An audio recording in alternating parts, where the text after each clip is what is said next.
નમસ્કાર મિત્રો, સ્વાગત છે તમારું માર્કેટ બુલેટિનમાં। તમને ખ્યાલ જ છે કે આપણે માર્કેટ બુલેટિનમાં પોસ્ટ કરી છે શેર બજાર તથા આઈપીઓને લગતા તમામ મહત્વના સાચા અને ઝડપી સમાચાર, એ પણ આપણી ગુજરાતી ભાષામાં। પણ આજનો વિડીયો થોડો અલગ છે, કારણ કે કેસ સ્ટડી જેવો વિડીયો છે। તમારા માટે અમે નવું લઈને આવીએ છીએ। જો આ વિડીયો તમને સારો લાગે તો જરૂર ચેનલને સબસ્ક્રાઇબ ન કરી હોય તો કરી લેજો, વિડીયોને લાઇક કરજો અને આપણા મિત્રો સાથે પણ શેર કરજો। તમને ખ્યાલ છે કે થોડા દિવસ પહેલા બેંક નિફ્ટીમાં એક મોટી હલચલ થઈ હતી, 4% આસપાસનો કડાકો બોલ્યો હતો। તો આનું કારણ શું હતું, તમને કદાચ કોઈ જગ્યાએથી આ ન્યૂઝ હજી નહીં મળ્યા હોય કે આનું કારણ નહીં મળ્યું હોય, અને કદાચ ઘણા મિત્રોને ખ્યાલ હશે। તો ખ્યાલ ના હોય તેમના માટે પણ જરૂરી છે, અને જેમને ખ્યાલ છે તેમના માટે પણ આ વિડીયો જરૂરી છે। ચાલો વધુ વાત ન કરતા શરૂઆત કરીએ। થોડા દિવસ પહેલા ભારતીય શેરબજારમાં એક એવી ઘટના બની જેણે અનુભવી ટ્રેડર્સના પણ હોશ ઉડાવી દીધા હતા। સામાન્ય રીતે જ્યારે આરબીઆઈ રૂપિયાને બચાવવા મેદાનમાં ઉતરે ત્યારે બજારમાં પોઝિટિવ સેન્ટિમેન્ટ હોય છે, પણ એ દિવસે કંઈક અલગ જ થયું। એક બાજુ રૂપિયો રિકવર થઈ રહ્યો હતો અને બીજી બાજુ બેંક નિફ્ટી પત્તાના મેલની જેમ ધરાશાયી થઈ રહી હતી।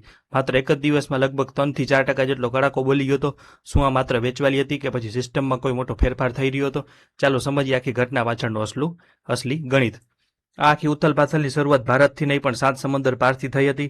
વૈશ્વિક બજારમાં તે સમયે ભૌગોલિક તણાવ એટલે કે જીઓપોલિટિકલ ટેન્શન ચાલુ હતું, જેના કારણે ક્રૂડ ઓઇલના ભાવ $115 ઉપર નીકળી ગયા હતા। ભારત પોતાની જરૂરિયાતનું 80% તેલ આયાત કરે છે, તેથી તેલ મોંઘું થતાં ડોલરની માંગમાં તોતિંગ ઉછાળો આવ્યો હતો। વિદેશી સંસ્થાગત રોકાણકારોએ ભારતીય બજારમાંથી નાણાં ખેંચવાનું શરૂ કરી દીધું છે, જેના લીધે રૂપિયા ઉપર અભૂતપૂર્વ દબાણ આવ્યું છે। શેર બજાર માટે કંઈક પરફેક્ટ સ્ટ્રોમ જેવી સ્થિતિ આવી ગઈ હતી। ત્યારે આરબીઆઈની એન્ટ્રી અને બેકફાયર થયું, એટલે કે જ્યારે રૂપિયો રેકોર્ડ સ્તરે નબળો પડ્યો ત્યારે આરબીઆઈ દરમિયાનગીરી કરી અને આરબીઆઈ બેંકોને આદેશ આપ્યો કે તેઓ ડોલરની લાંબી પોઝિશન હોલ્ડ ન કરી શકે। પરિણામે બેંકોએ તાત્કાલિક ધોરણે બજારમાં ડોલર વેચવા પડ્યા। આનાથી રૂપિયો મજબૂત બની અને 93.5ના સ્તરે આવ્યો। પણ અહીં જ અસલી ટ્વિસ્ટ આવ્યો। બજારમાં જેવા સસ્તા ડોલર ઉપલબ્ધ થયા તો તેલ કંપનીઓ અને મોટા કોર્પોરેટ્સે ભવિષ્યની જરૂરિયાત માટે આક્રમક રીતે ડોલર ખરીદવાનું શરૂ કરી દીધું। એટલે કે આરબીઆઈ જે લિક્વિડિટી આપી તે બજાર શોષી ગઈ। આ પ્રક્રિયામાં સૌથી વધુ કોણ પીછાય તો જવાબ છે બેંકો, કારણ કે આરબીઆઈના નિયમોના પાલન માટે બેંકોએ ભારતીય બજારમાં નીચા ભાવે ડોલર વેચવા પડ્યા। પરંતુ આ જ બેંકોએ જ્યારે પોતાની વિદેશી શાખાઓ અથવા ક્લાયન્ટ્સ માટે ડોલરની જરૂર પડી ત્યારે તેમણે આંતરરાષ્ટ્રીય બજારમાં ખૂબ ઊંચા ભાવે ડોલર ખરીદવા પડ્યા। આ બાય હાઈ અને સેલ લોની સ્થિતિમાં ભારતીય બેન્કિંગ સેક્ટરને અંદાજે 4000 કરોડનું મોટું ટ્રેડિંગ નુકસાન થયું। આ જ કારણ હતું કે તે દિવસે એચડીએફસી, આઈસીઆઈસીઆઈ અને એસબીઆઈ જેવા દિગ્ગજ સ્ટોકમાં પણ ભારે વેચવાલી જોવા મળી હતી। આ ઘટનાએ બજારની એક નબળાઈ છતી કરી દીધી, તે છે લિક્વિડિટી મિસમેચ, એટલે કે નવા નિયમ મુજબ હવે ડોલરની લેવેચમાં બેંકો મુક્તપણે કામ કરી શકતી નથી। પહેલા જે ટ્રાન્ઝેક્શન મિનિટોમાં અને ઓછી કોસ્ટમાં થતા તે વધુ ખર્ચાળ બન્યા છે। બજારમાં લિક્વિડિટી ઓછી હોવાના કારણે નાની અમથી ન્યૂઝ પણ બેંક નિફ્ટીમાં 500 થી 1000 પોઈન્ટની હલચલ લાવી શકે છે, જે તમે અત્યારના બજારમાં જોઈ પણ શકો છો। તો રોકાણકારોએ સમજવું પડશે કે હવે બજાર પહેલા જેવું સરળ નથી। વોલેટિલિટી હવે નવી વાસ્તવિકતા છે ને જે આપણે સ્વીકારવી પડશે। તો આ બાબતથી આપણે શું શીખા?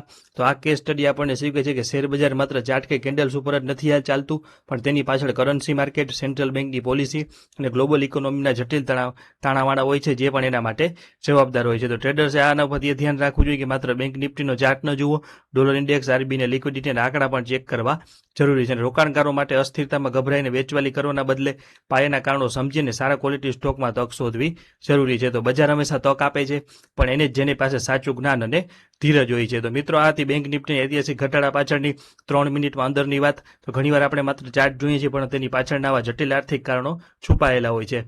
તમને આ કેસ સ્ટડી કે આપણો ટૂંકો વિડીયો કેવો લાગ્યો? તો તમે ઈચ્છો છો કે આવા જ બીજા કોઈ ખાસ વિષય કે શેર બજારની રહસ્યમય ઘટના ઉપર વિડીયો બનાવીએ? જો હા, તો નીચે કોમેન્ટ બોક્સમાં ચોક્કસ જણાવજો। તમારા મંતવ્યો અમારા માટે ખૂબ કિંમતી છે। જો તમને આ વિશ્લેષણ ગમ્યું હોય અને ભવિષ્યમાં પણ આવી જ ઊંડાણપૂર્વકની માહિતી મેળવવા માંગતા હો તો વિડીયોને લાઇક કરજો, તમારા ટ્રેડર મિત્રો સાથે પણ શેર કરજો, અને હા, અમને સપોર્ટ કરવા માટે ચેનલને સબસ્ક્રાઇબ કરવાનું ખાસ ના ભૂલતા, અને બેલ આઇકોન દબાવી દેજો જેથી કોઈ પણ વિડીયો તમને મહત્વની અપડેટ ચૂકી ન જવાય। તમારા સપોર્ટ બદલ ખૂબ ખૂબ આભાર। મળીએ છીએ આગામી વિડીયોમાં। આભાર। જય જય ગરવી ગુજરાત, જય હિન્દ।